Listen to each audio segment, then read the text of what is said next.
Let me share with you a reading from the first century. It was a letter written by one of the early Christians.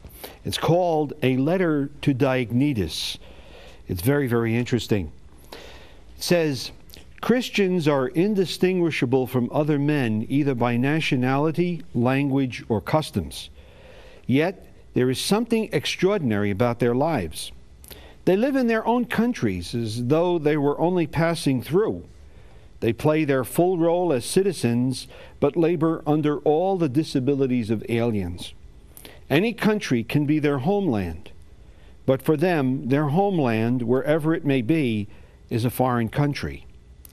Like others, they marry and have children, but they do not expose them.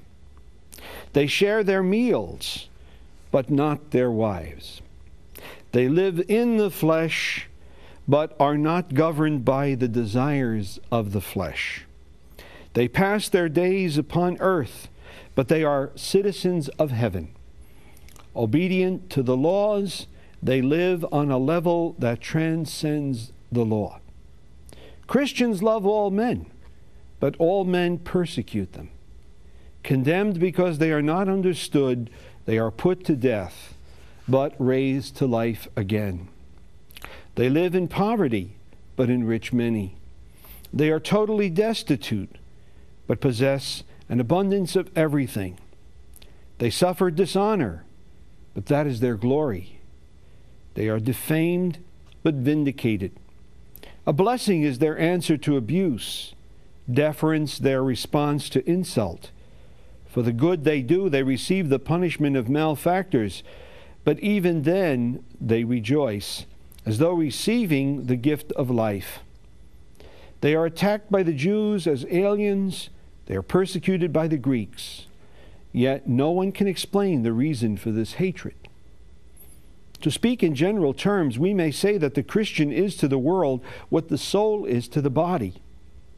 The body hates the soul and wars against it, not because of any injury the soul has done it, but because of the restriction the soul places on its pleasures. Similarly, the world hates the Christians, not because they have done it any wrong, but because they are opposed to its enjoyments. There's the reason why the world hates the values and witness of Christians. And certainly the practice of celibacy must have a tremendous witness power in the world today. The Holy Father loves to call Jesus that sign of contradiction. And the church is now the sign of contradiction of Jesus living in the world, living on through his brothers and sisters, through his disciples.